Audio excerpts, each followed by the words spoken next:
Well, hello, and welcome back to another exciting episode of Health Without the System. I'm Dr. Tim Scott.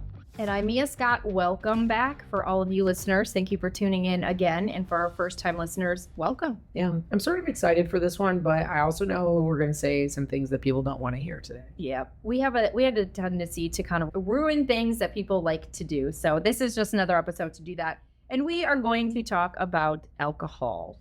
Yeah, we talked about caffeine last week. If you didn't listen to that, go back and check it out. I think these are two really good podcast episodes because they touch on things that a large portion of America consume every day in their life. Mm-hmm. Yep, whether that's for celebration, connecting, coping issues, whatever that may be, most Americans have dabbled in alcohol at least once or twice or multiple times in their life, if not daily. So we're going to touch on what that looks like. Myself included. Okay, so we all know alcohol is woven into human culture. Celebration, connection, like Mia said. It can be used in happy times, sad times. Sometimes people use it to get through a day. Sometimes people use it to put them to sleep at night. Unfortunately, from my perspective, I don't think that I can find a lot of good things to say about alcohol. And I think this podcast is going to touch on that. Yeah, we've changed a lot and evolved as like in the last 5 years of our wellness, journey. So I think alcohol was, it's about 2.5-ish years, maybe. That it was when, it's been longer than that because when Lincoln was born, we kind of dabbled in, but it's been many, many years that we've kind of eliminated alcohol. And not to say that we'll never drink, but we really just don't consume it. Like we used to make our own margaritas and make our own mixes, and we would have one a night when we were unwinding, and it was just like a part of our thing that we did. Yeah, I had a Manhattan old fashioned almost every night I made one. Yeah, and you know us, we made them clean as best as we could. But, we just kind of grew out of that phase. And let me tell you that I don't think I can tell you I will never return back to that. I feel so much better. And when we do once in a while have a drink, it really does impact me and my sleep and all the things that we'll go into. Yes, we definitely will. So let's start out with some of the nutrition behind alcohol to begin with. So first and foremost, there's no argument here. Alcohol is empty calories. Yep. So alcohol equals 7 calories per gram. So that's almost as energy dense as fat, which is 9 calories per gram. But unlike protein and fat, which is 4 calories per gram, it contributes absolutely nothing to things like muscle repair, hormones, feelings of fullness, and it actually puts everything else on pause while your body has to deal with it. Yep. They call it like liquid bread, without nutrients, which honestly, bread doesn't really have much nutrients anyway. But remember, many types of alcohol may include, of course, your wheat, like beer, some vodkas, whiskey, bourbon, all those things. Yeah, what you're mentioning here is how we talked about wheat and gluten. Yep. And how some alcohols include that as well. So Sure. It's sort of like that double kicker, sort of that double negative. But there are some gluten-free alcohols. So if you're going to look for a silver lining from this podcast, consider things like wine, rum, tequila, and some hard ciders for a gluten-free alcohol drink if you're going to go there. Yep. So let's talk a little bit about the metabolism in the body. Number one, absorption. Of course, alcohol is absorbed directly through the stomach and through the small intestine lining. And unlike many nutrients, it doesn't really need to be digested. So it can diffuse right into your bloodstream, which means hello, buzz. Yeah, food can slow it down, of course, and that's why a lot of times people will eat before they consume alcohol to try to control some of that. And carbonation speeds it up. So let's say you have an empty stomach and you're mixing it with a soda or a soda water, you're going to get that buzz pretty quickly. So on an empty stomach, alcohol levels can actually rise within minutes of consumption. Yep. And it actually can become like a priority fuel once you ingest it. So once it's in circulation, alcohol will then get first dibs on your metabolism, which doesn't sound like a good thing, does it? So your body can store carbs as glycogen or fat as triglycerides, and it has no storage system for your ethanol that you're consuming. Exactly. And so we talk about this with some of our weight management patients, that when you consume alcohol, you have essentially stopped the process of fat loss until all of that alcohol is metabolized from your body. Your body literally will no longer be storing carbs as glycogen, no longer be storing fats as triglycerides, and no longer metabolizing those things until it can metabolize the alcohol. Yep.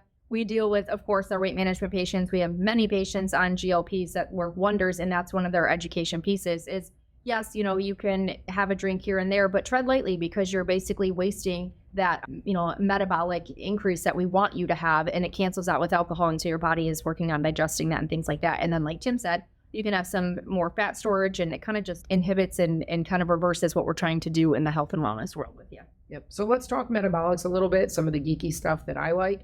So alcohol dehydrogenase, that is the main enzyme that initially converts alcohol from ethanol, which is the alcohol we know and love, over to acetaldehyde.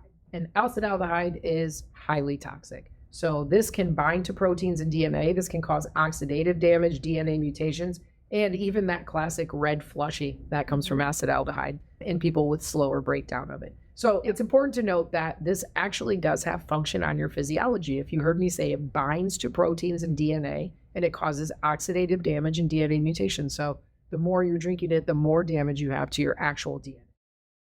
Yeah, for sure. I was just thinking about how we say that word and different. That I was thinking of how it sounded. Acetaldehyde? Yeah. What do you say? I feel like I was saying acetyl.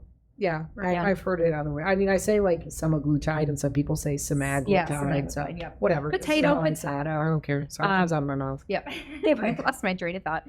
So the next one, you have acetaldehyde that needs to go to acetate. And from that, you do that via aldehyde dehydrogenase. Mm-hmm. Less important, we don't talk about it as much. And acetate is a less toxic molecule, but it does have actual various effects throughout your body. And that's why you get some of the positive effects of alcohol is actually from acetate. Because it can be used by your muscles and hurt very quickly. But then there's a kicker to that. While that is being burned, your body will actually shut down your fat oxidation and slow your carbohydrate metabolism, as we kind of touched on before. Your body says, forget burning fat, forget using glucose. We're in alcohol detox mode, all 4-alarm fire. Because remember, alcohol is a poison. Exactly. So this is a little bit more geeky here. I'm not going to spend too much time on this, but each step in alcohol metabolism actually produces an NADH molecule, which is a high energy electron carrier. This can actually shift the liver's balance, right? So you're actually promoting fat synthesis, which is lipogenesis, and you're blocking gluconeogenesis, the production of new glucose. This is why you have to worry about low blood sugar levels on people who are chronic drinkers or alcoholics, and also just if people are binge drinking or a big party. This is where you can sort of, all these effects of alcohol can lead to really dangerous situations. Like, let's say it's the winter, you had a lot to drink, you're outside, maybe you're, in your shorts and a t-shirt for whatever funny reason. You pass out, your blood glucose drops. These are the kinds of things that lead to hypothermia. So yeah, speaking of that, for those of you who don't know, I used to work at a trauma center in the emergency room, and that just sparked a story. It was winter in downtown Toledo at St. B's. We had a patient who was young and, just like he said, was out drinking and got in their vehicle to fall asleep, so they weren't driving. And friends found them the next day deceased. And that was a very long workup because remember, in the ER, you're not dead until you're warm and dead. And unfortunately, that's what can happen. So we would assume that that's what happened. Blood sugar dropped really low, can't get them back, and the body shuts down. Yes. So getting back to the metabolic aspect of this is also why you develop a lot of fat around your belly and fatty liver if you drink a lot of alcohol. And that's really just because you are changing these liver metabolics through that NADH process that we talk about and the promotion of fat synthesis, which is lipogenesis. And I don't think it's actually known exactly why your body chooses to store it around your belly and the liver. Like, why doesn't it go, why don't you just end up with these really big arms in a normal sized belly, or like a, 4X neck? So I don't know, but that's just where it goes. Yeah, it's just, and you guys know what I'm talking about, the standard beer belly where you feel like it's just going to explode at any moment. So alcohol is like a pushy little guest there. It cuts in the front of the metabolic line, and unfortunately there's no good thing when that happens. Yeah. So if there is any quote unquote good, we can talk about it here, but kind of like some myths and some things to address. So first off, let's just talk about the cardiovascular thing, right? This French paradox. They actually said that lower rates of heart disease in France, they said, were because they drank so much wine, right?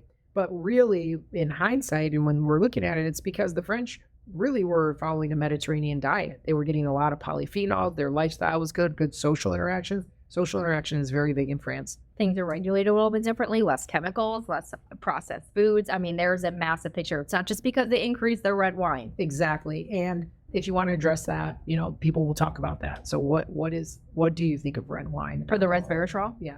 Yeah, I mean, and that's honestly typically my go-to. If we're at a nice restaurant and Tim and I have one here and there, if I have a big steak, there is evidence to support if you have red wine with the steak, you can have increased absorption of the resveratrol. However, it's really not, there's not a benefit to that. You might as well get it in different foods that are going to have high content of that. You can take a resveratrol supplement. I think that there's no benefit into drinking any alcohol whatsoever. I don't think it's necessarily even what you think. I think it's science. It's science. Yeah. It's fact. Yeah. So if you look at the amounts of resveratrol absorbed through red wine, I mean, it's negligible. Now, I will say this, though. People will say, why don't you just get it from grapes or blueberries or peanuts, which are other, of the foods containing this. But the amounts in those are honestly fairly negligible as well. If you really are focused on resveratrol, you're probably going to need supplementation. So what we recommend and what people recommend is basically just try to eat your rainbow diet. Get your polyphenols and all your different good colored fruits, vegetables, plant matter. Fermented foods. Yeah. Fermented foods are good. You're just not going to make a winning argument that the red wine and the resveratrol is heart healthy. Yeah. It's the same as those heart healthy grains. Like, you're not going to convince me that Honey Nut Cheerios are supporting your heart. You're not going to convince me that red wine is going to keep you living. Yep. Agreed. But we get it. Some people like it for that social connection. And there is some good in that, right? Yeah, there is. For so sure. The ritual, the glass in hand, the community, the bonding, the toast. It releases good endorphins. Exactly. The social aspect of it. Yeah, for sure. That is positive. But it's like, why can't we do all that with a game of Uno or, something instead of, it doesn't necessarily have to be alcohol. Because if you have kids like us, we have like about 4 Uno cards left and they're all destroyed and chewed on. Or maybe we could do it with organic mushroom blend, single origin coffee. Yep. Pay attention to our last episode. Like to say free organic.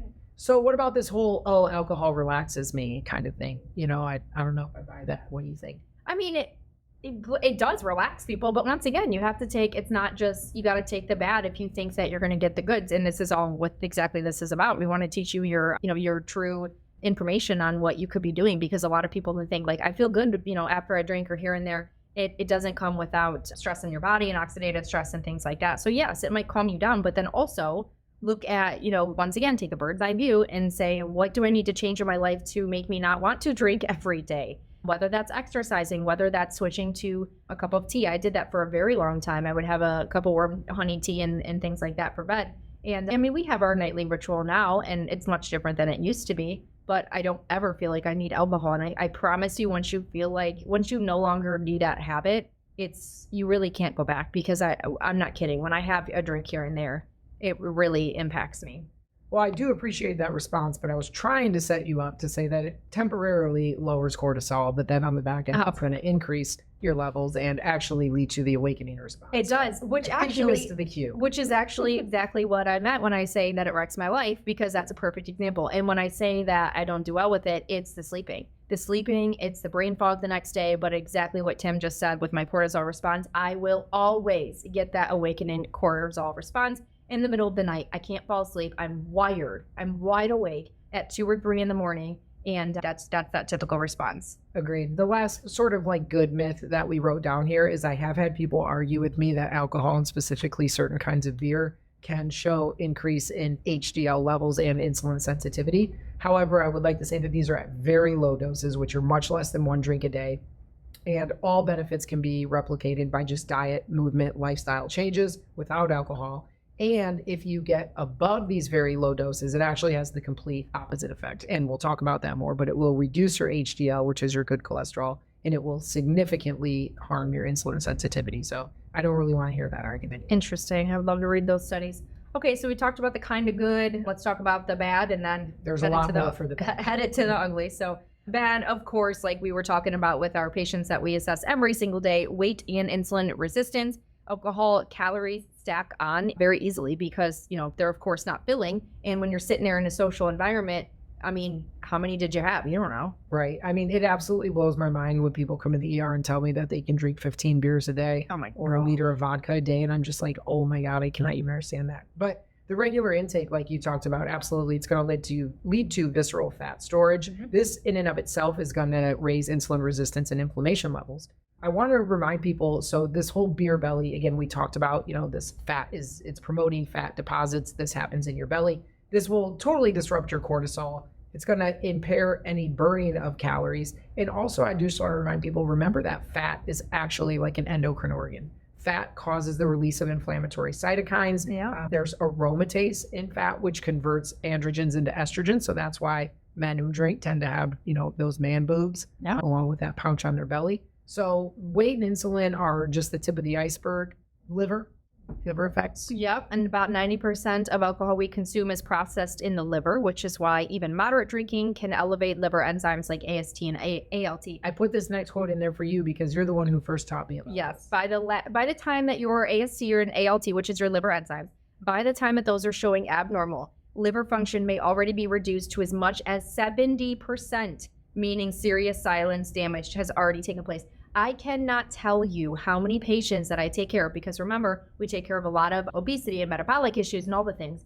And I can't tell you how many times that I will get labs from their PCP and they'll have elevated liver enzymes. And I will ask the patient, hey, has your provider ever discussed this with you? Oh yeah, they said that that's my normal. And I want to I just scream. I'm like, that's not normal. Your liver is screaming that it needs help and we can fix that.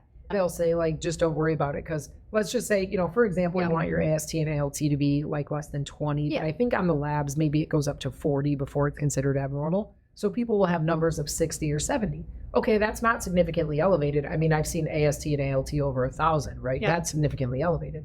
But 60 or 70, as you heard us just say, that could be, you could have 50% liver performance decrease at that point. So it is a big deal. It is. It's a red flag. It's telling you that you need to change something. And just to put this in perception, I had a patient, this was probably last year. He was like mid-30s.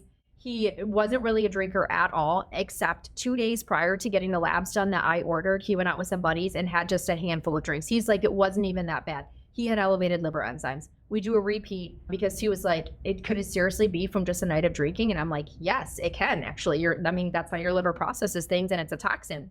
And so we did a repeat because he was like freaking out and then they went back to normal. But imagine that you're a daily, even one a day or two a day or a few times a week. That is a constant hit on your liver. I agree. And I also want to take a point to pause and say we're focusing on liver enzymes in the context of alcohol right now. But we also have to remember that a lot of people who consume alcohol are also consuming a lot of things in the standard American diet.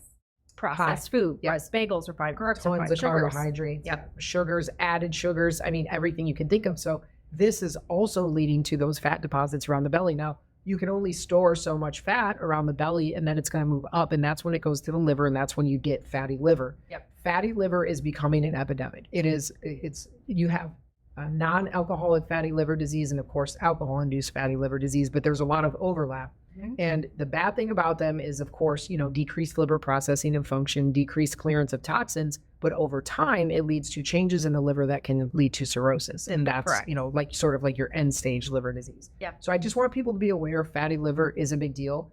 If you have been told you have fat around your liver, like maybe you had a CT scan of your abdomen and they read on your CT scan steatosis, right? That's fat around your liver. Maybe you had an ultrasound and they showed you that. Or if you have elevated liver enzymes, I want you to take that seriously, right? I'm not telling you you're going to die today, and I'm not trying to scare you or say you need to go to the ER, but I'm trying to say, like, you need to take this please serious. don't go to the ER for your fatty liver. And you need to make some lifestyle changes. So, okay. 1 in 3 American adults that's predicted for the fatty liver. And I get this and it's crazy because you understand how these PCPs or anybody is telling their patients that they have it because the way that they tell me they have it. Like, oh, I just have fatty liver. And I'm like, what do you mean you just have? It's normal. I'm like, it's not normal. It might be your... And the problem is nobody's like telling them like this is a precursor, not only a precursor, but it actually promotes and makes you get to insulin resistance quicker, type 2 diabetes, cardiovascular disease. And then let's take a step back. And when they talk to their PCP, most of these patients that have fatty liver, they also have cholesterol issues because cholesterol is shuttled and made and it's very responsible for the liver as well. So when you have these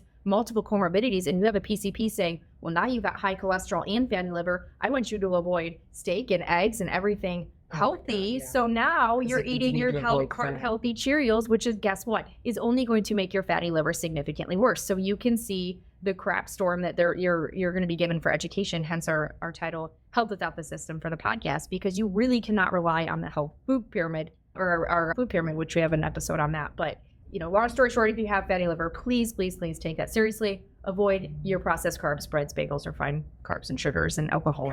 I wish I could remember which one we talked about it on. I think it was episode 4, the food pyramid, where we talked about the fact that it's just ridiculous how they tell you to lower your fat consumption. Like these monounsaturated and polyunsaturated fatty acids are not bad in the right context. Mm-hmm. And of course, wheat and grain is actually probably the bigger obesity and heart disease. Yeah. So, and if you listen to the gluten episode, you'll see on why a little bit of the process thing. But go back to episode number 21. Yep. Check and it out. I just tell my patients, eat meat and fruits and vegetables and salmon, usually coffee, tea, and that's a huge variety of foods that you can eat, and stay away from all that processed stuff. It'll go such a long way. Okay, let's move on to sleep. I don't want to talk about, we got a lot to talk about. Yes, we do. Okay, so sleep. This is important too. Yeah. Because alcohol really does fragment and ruin good quality sleep. And we talked about this again back on episode 20, all about sleep. Yeah, we did. It is critical. I mean, sleep is critical to your overall homeostasis, your overall health.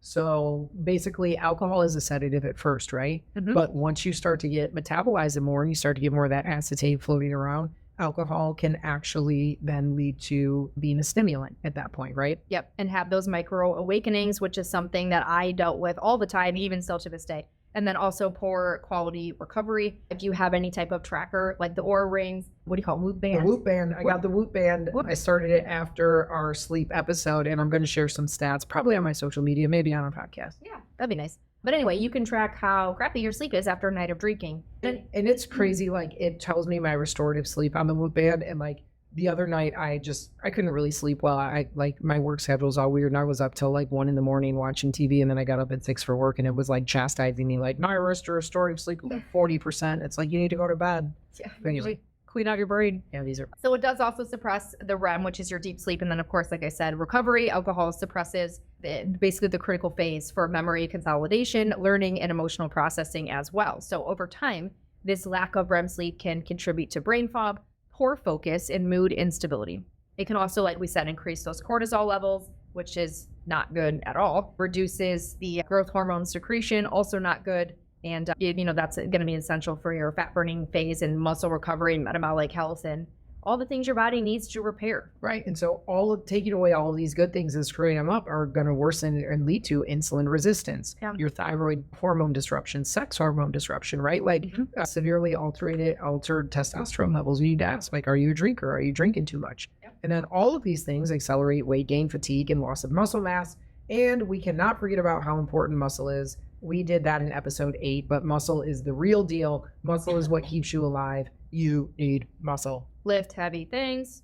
Okay. Just Rebound. saying, it's lifting shit. Yeah, it is. That's what I usually tell my patients. But I don't know our listeners yet. Okay, sorry.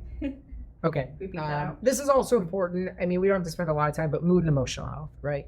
Alcohol is absolutely a mood disruptor. So, of course, we all know the euphoria of the first drink. But then, as we said, the stimulant turns into the depressant. The excitatory happy chemical turns into anger in some people, sadness in others. And obviously, people around you are going to feel that. It does spike dopamine in the short term, and that does give you part of that initial buzz, and you chase that feeling again. But over time, it actually depletes your dopamine levels and serotonin. And these are the mood stabilizers, and we need these. So the result is more often anxiety, irritability, depression, mood swings. You're very liable. You might snap at people or react too quickly. Mm-hmm. And this is something that we all notice with alcohol, and I think it just needs to be said. Right. And that's also a vicious cycle. So now you're depressed and down and moody and unstable. And then, oh, look, a beer or look, my drink because I feel this way. So it's that constant vicious cycle of I'm up because I have an alcohol, but then I'm down because alcohol is actually a depressant. And then I need more because I'm depressed. So it's a very critical, vicious cycle. Yeah, I like this little analogy. Yep. Alcohol is like taking out a happiness loan. So you get the high up front, but you pay it back with interest in the form of low mood and anxiety and all these other health problems and emotional problems that go with it. For sure. And we already touched on a little bit about how it affects the adrenal axis in stress. It will definitely spike cortisol after the initial relaxation effect. That's when you wake up in the middle of the night. And then repeated use will impact your HPA axis and have a dysregulation of that as well. So this will just be that constant cycle of the fatigue up, down with your energy, mood, brain fog, and you will have also poor stress resilience because, of course, if your adrenals are impacted, you will not be able to handle stress well. Agreed. Thyroid alcohol does actually interfere with the conversion of T4 to T3. We haven't done a thyroid episode yet. We've only mentioned it briefly, but a lot of people might not be aware that T4 is not actually your active thyroid hormone, right? T3 is your active thyroid hormone. And there's also the variation of reverse T3, which is sort of like the storage phase, right? So you really want the active T3 in your body doing its job, and alcohol can interfere with that conversion of T3 and actually pushing more towards reverse T3, which is weight gain, you can't poop, your skin Hair issues, loss. hair loss. So, once again, this is a very toxic thing. So it's not just going to affect one organ. You're going to have a systemic effect, like we're talking about your liver, your kidneys, your fat storage, your thyroid, your sleep, your adrenals. So you can see what we're talking about. And then that leads us to the sex hormones. Yeah, and just to round that out, I mean, we already mentioned it does lower testosterone levels in men and will also raise estrogen levels. It can lead to the man boobs, the dreaded man boobs. And testosterone is already like critically low in the majority of our population anyway because of all the endocrine disruptors and just some crazy statistics. Like the number one drug in our water is actually birth control and statins, or the number 2 drugs, I should say, which is just wild that essentially we're all drinking birth control. It is. It's crazy. You wonder why the testosterone is like way, way low than what it should be. Yeah. What is it like?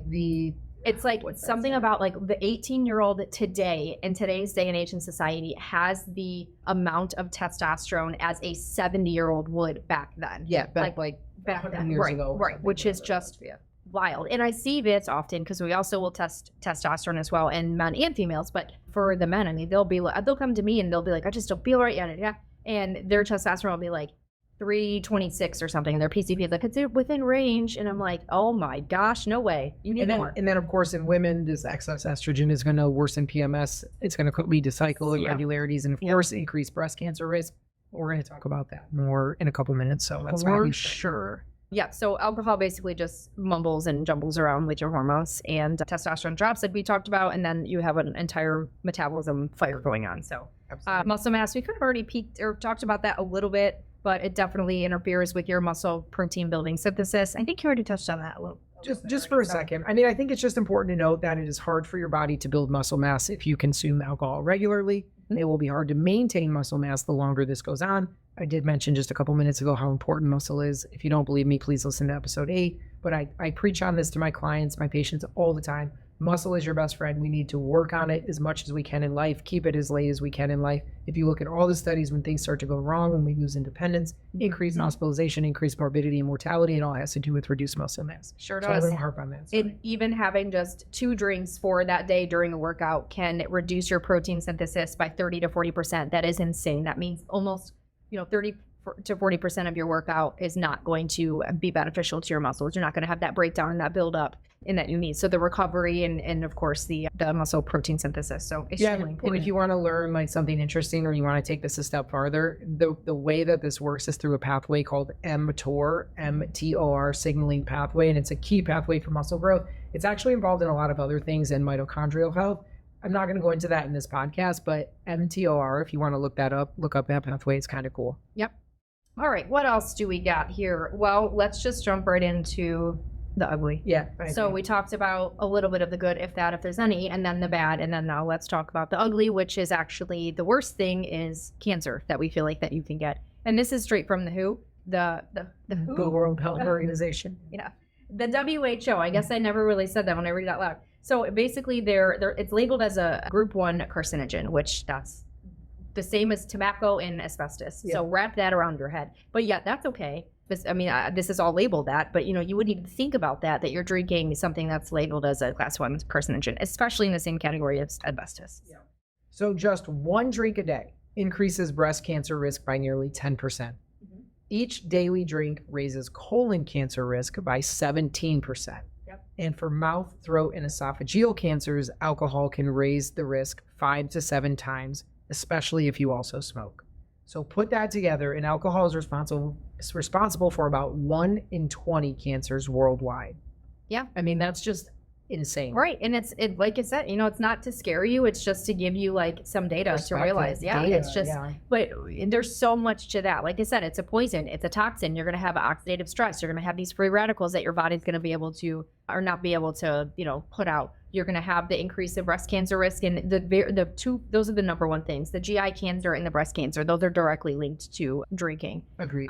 Most closely associated. Yeah. And then, we talked about the estrogen. Then you have estrogen dominance cancer. So you have you have to step back and look at like full circle where all of these things can come from, because we hear it so many times where somebody will have a history of cancer or anything, and the doctor will be like, it's genetic. Well, no. Well, like when you test the negative for every genetic allele, you have to look at potentially an epigenetic factor, which would be your lifestyle. And that pulled the trigger, Yeah, I think let's just harp on that point for one more second here is that, well, first off, this last stat, alcohol. So alcohol contributes to 5 to 6% of all cancers worldwide and roughly 4% of all cancer deaths. That's just crazy because what that's telling me is that, 4% of the people that die from cancer, they just wouldn't have. They didn't have to. Yeah. This didn't have to be this way. And that's just from alcohol. You have to imagine that this is significantly higher when you have other cancer or your body's trying to fight other cancer and you're drinking. Then you can drop your immune system. You could drop all these other things where you might actually be helping cancer survive if you are drinking, even though that drinking might not have caused the cancer in the first place. If you have those cancer cells that are brewing in your body, it might not be a direct cause, but it also could tremendously not look what help. we said. I mean, as soon as you have alcohol in your body, your liver's like, okay, we can't do anything else. We need to clear it. So now these cancer cells aren't getting attention, or other toxins that would have been cleared are staying longer. You can't convert them, to the water soluble and get them out of your body. But I'm saying, like, just, they say 6% statistically is due to alcohol. Imagine if there might be studies out there, fighting cancer or having cancer and adding alcohol into that to mix. Yeah. So. And also, let's just take one quick moment and talk about breast cancer for a second, because obviously this is a big component in the biggest risk factors, as we said. And we've mentioned this before. It's interesting that, nobody ever tells you, or you don't feel like you hear this a lot in the oncology world, how these things play a role. Like when you said when you go to get chemotherapy and they hand you donuts, right? But sugar feeds cancer. Or when you ring this bell because you're cancer free after all your treatment, and people say the words to you, you are cancer free, right? Right. You are never cancer free. No, you are never cancer free. And the lifestyle decisions you make on that day when they tell you, congratulations, you won, you beat this disease. I'm going to tell you right now, you haven't. This is a lifelong disease. Mm-hmm. It's always going to be within you, and the choices you make will affect your odds of recurrence. And I hear this so often too, and even from close family members who were like, "What do you mean what do you mean my cancer's back? You told me I was cancer free." And that's what they don't tell you, because your epigenetics plays such a huge role on cellular everything, modulation and synthesis, and in the breakdown and autophagy, everything. So when you have a provider saying that you're cancer free, really take that as a grain of salt. Yes, congratulations that you survived that. But now that's your turning point. This is time to look at every single lifestyle factor that is going to fuel cancer, because it's a journey. You will be fighting for that for your entire life. Granted, you might not be doing chemo and everything, but you better bet your bottom dollar that you're going to want to do nothing that you did in the previous life to get cancer in the first place, because it can and will come back if you change, once again, nothing to get to where you once you're cancer free. I mean, every bagel you eat, every every glyphosate covered donut, every cigarette, every alcohol drink, every toxic. Every day goes by that you don't work out. Every day that goes by that you don't use muscle. Yes, right, for sure. It's and we should do an entire podcast on cancer too. I already added it to the list. This is just a little random fact for you. For anybody out there who's going through chemo right now, my thoughts and prayers are with you. But number one, look into like a metabolic. If you have to do chemo, look into the metabolic approach with chemo, where you actually go in an incredibly fasted state versus that nobody tells you that. And you really want to go into a starving state, because if and when you do get chemo, you want those cells to be starving to get that, and you have a better chance of having that work. Literally the last thing you want to do is be eating glazed donuts. I remember, this was years ago now, but my aunt, she had breast cancer, and when we would take her to her chemo appointment, she would get chemo, and they'd be like, congratulations, like, here's another day that you did this, and it was stuff, here's your glazed donut. And if I only knew what I know now back then, I always wonder, like, would it have been a different outcome? And she was the same thing. She was you're good to go, you're cancer free, woohoo. And then it came back with a vengeance, because nothing was changed lifestyle wise, and you think you're safe. So that was way off topic, but I just wanted to say that just in case I don't ever say that again on any other podcast. No problem. Thank you. Let's move on from that. Let's talk about alcohol in the brain. We've already kind of touched on some of these, but I really do want to just hit home on the neurochemistry. So the euphoria you feel at the beginning is a dopamine spike, but you're going to get that rebound anxiety, we call it, right? Like you might wake up at 4 a.m, palpitations, feeling really tense, maybe feelings of doom, maybe I'm not a good parent, I'm not a good husband, right? Like that all has to do with those alcohol effects. So just think about that. Think about the later effects. It's not all about the good moment. And chronic alcohol use actually shrinks gray matter in your brain, which does impair memory and decision making. So it's not just short term. Right. Yeah, you're not just an idiot when you drink. You might wake up one too. And this is something that I actually do remember talking about this in my high school, and I hope kids are hearing this today. But your brain is still developing until at least the age 25, And And if you're a alcohol, man, it's probably 35. like when you're drinking alcohol, how we just talked about, it affects dopamine, serotonin, and these other neurotransmitters, adenosine in your brain, right? Mm. It affects those. It affects the wiring of your brain. Like your brain makes pathways based on things that happen in it. So you're actually rewiring your brain chemistry. And there are big studies out there showing these kids who are binge drinkers in high school and college really go on to have a lot more problems later in life related to that. So please just keep those things. Because it can be permanent. So absolutely tread lightly. Okay, so we'll wrap things up a little bit here. We'll talk about real quick just the myth of moderation, which I feel like you guys already know where we're going with this. Yeah, so how often, right, do people say in the ER or in social circles, like, oh, I only have one drink a night, or I only drink a few times a week? And I used to think that was okay. And I'm not going to say I think that's not okay, because you're okay to do whatever, I'm not judging you. But I used to think metabolically, brain-wise, heart-wise, I used to think a few drinks a week is okay. And I've really changed my mind. Mm-hmm.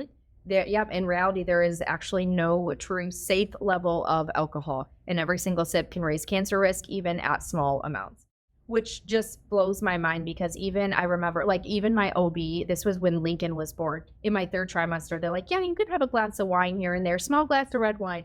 And now I'm like, I would never. And no judgment to anybody, because the more you know, the better that you can do. But it's just a poison. Yeah. And I want to point out something. Because yes, if you are drinking less frequently and less amounts, that is a lower relative risk of some of these other abnormalities we talk about. But don't confuse lower relative risk with health benefit, right? So it's a lower risk than if you're drinking 7 beers a day, absolutely. But it's not a health benefit to drink one beer a day, or 3 nights a week or something. So don't confuse those. It's never actually good for you. Yep. And you just have to separate this cultural comfort of alcohol with scientific reality. And again, listen, we are not here to judge anybody. I still drink alcohol. I had a drink alcohol at the wedding we went to last weekend. Mm-hmm. So we do it, but you have to make these conscious decisions. And I don't want you to lie to yourself along the way.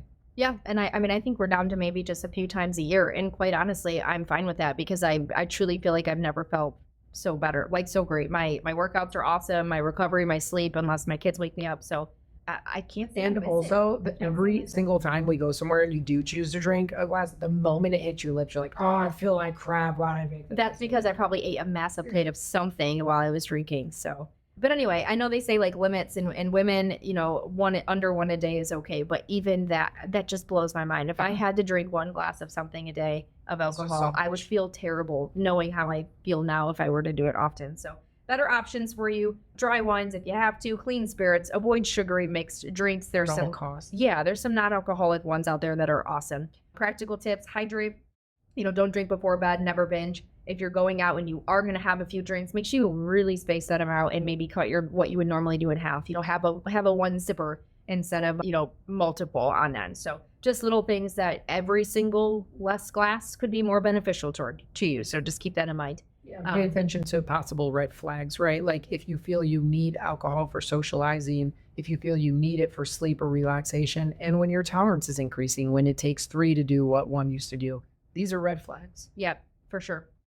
I think it's really cool. We have some alcohol alternatives and rituals that we talked about here. Mocktails are pretty cool. I mean, people are coming up with really clever and cool mocktails if you have to have something in your hand, if it needs to look like alcohol. And then this is a really cool category of these adaptogenic drinks are really starting to hit the market. Yep. You have kava, reishi, ashwagandha blends, absolutely. And all of them are non-alcoholic. Isn't the Ritual brand the one that you bought me forever ago? I think it is. It was a Ritual tequila. That's a funny story. It is a funny story, but it actually tasted incredibly similar to tequila. However, you could still tell a smidgen. And ask me how I know that one. So this was still when we hadn't completely, or we were still drinking a little bit more often. And my sister came in town to visit, and I ran low on the tequila. And at the time, Mia would like a homemade margarita with tequila. And the tequila was gone. I used the last of it on my sister. And so I took this non-alcoholic tequila and put it in a homemade margarita for Mia, thinking I was going to get away with it. She takes 1 sip and she's like, what is this? Yeah, I was like, did you forget the tequila? And it's just a smidgen difference. And he's like, we ran out. And, he's like, the last glass just went to my sister. And I'm like, okay, cool. I'm like, so I'm going to have your Manhattan. Anyway, that is a good brand. It's actually called Ritual. I'm almost positive that's what it's called, but it's a good one. All right, what else do we got here? Yeah, we've already talked about younger generations drinking less. I think this Be is very really, careful really with cool that. stat. Yeah. So among 12 to 17-year-olds, only 16% recorded drinking in the last year. I think that was a 2023 survey. And 20 years ago when they did this, that number was 28%. So they're either getting better at drinking or better at lying. Yeah, one of the two. But I think the drinking has improved. This is just, N of one, my noticing of it. But I don't feel like drinking has nearly the same ring to it as it did when I was. I agree. I feel like it's almost like cigarettes. Like to this day, I'm like, when you find somebody who smokes cigarettes, I'm like, you still smoke cigarettes type thing. Like that's just so old to, you know what I mean? Yeah. I think it's just getting to that where it's decreasing at the younger age now. And hopefully they aren't trading it with something else. Yeah, and in the older population, it's not. It's if anything, it's actually going up in people over the age of 50. Drinking? Yeah, so that's something that we do have to keep track of as us older people here. Probably because we have to deal with these new generations. Okay. Anyway, let's talk about what else. I think that's about it. We should have put on some type of, addiction advice. If you have any addiction to alcohol, of course, there's many resources. Yeah. I don't think that's the goal of this podcast. No, but we will, of course, if you do feel you ever need help and we're someone you can reach out to, you could always reach out to us. Yeah. Oh, oddly enough, we never talked about GLPs and alcohol with actual alcohol addiction. It's nothing crazy. It is interesting. Yeah, it is very interesting. It's nothing crazy as in like an entire podcast, but we do have a handful of patients, I do personally, that that are to me just for the GLPs for alcoholism. So it works wonders on really helping that urge. I just actually had my follow-up a couple days ago with somebody that really, really needed help. And my gosh, is she doing fabulous. She just gave me a follow-up and she's like, this just changed my life. You have no idea. Well, the thing to remember is these people, especially if you're an alcoholic or a daily drinker, you for sure have some insulin resistance. Again, you for sure have some fatty liver. And so the GLP-1 medication is going to be helping you quite a bit metabolically, but it does drastically reduce the urge to drink for a lot of people. Yep. And she's working out because, of course, we drove home muscle mass and things like that. And like I said, I'm not kidding. I just talked to her a couple days ago and it was just the happiest call for her. We usually choose like FaceTime or video visit or whatever. And she chose the video visit for this one. And she's like, I just have to tell you, like, I just wanted to speak to you. And it's really cool how you could change someone's life with just something so simple as a peptide. Absolutely. We're a little bit ahead of schedule. We'll stop here shortly, but just want to plug our company, ricksahealth.com. Yep. We do weight management. We have launched our thyroid visits now. We're taking on patients in that area. We still have a functional medicine waiting list. We haven't gone full on with our functional medicine cases yet. We sort of take them here and there and try to help people. Yeah. We also have a Just Labs visit where, let's say you want to get some labs that your PCP is not ordering. You can come and talk to a real physician about it, not just get like AI from some of these other companies. We will help you come up with the labs you need. We have some prices on our website. The price to see us actually includes your follow-up visit as well, where we discuss your results and go over a plan. And so we have a lot of cool things we're really trying to do, and we want this to be a very patient-centered business, and we just try to live the life we talk about. Yeah, for sure. And then pay attention. We just got a couple samples of our supplement line. We got our protein powders. I'm really excited to try our collagen tomorrow morning and things like that. So we have some cool things coming down the pipeline. It's a lot of work, guys. We're doing what we can and trying to push out as much free education as we can too, but that's why we can't really take a lot of functional medicine visits right now because we're stretched so thin with all of our other patients and our other things that we're doing. Jobs. So I'm a full-time ER doctor still. And I'm a full-time corporate employee at one of our other businesses. So it's a lot, but this is our passion. So bear with us as we get out free education. We're doing this podcast at 10 o'clock at night because our kids are sleeping and this is the time that we have. So we appreciate you listening and like, share, and follow with us who can resonate with this at all. Go back and listen to the rest of our podcasts. I've already said this before. If you have something that you would like us to chat about or want to know more of, send us a message and we'll add it to the list of things that we can potentially talk about. Maybe even some guests that should be sneak peek. We might have a cool guest on in the next couple weeks. I think we will. Just a reminder, this podcast is for informational purposes only, and it is not medical advice. It is not a substitute for professional care, diagnosis, or treatment. Always consult with your healthcare provider before making any changes to your health routine. Remember that you have the power, and where do you get the knowledge? ricksahealth.com, or else we're right here at the podcast. Thank you so much. Have a good night. See you next week, guys.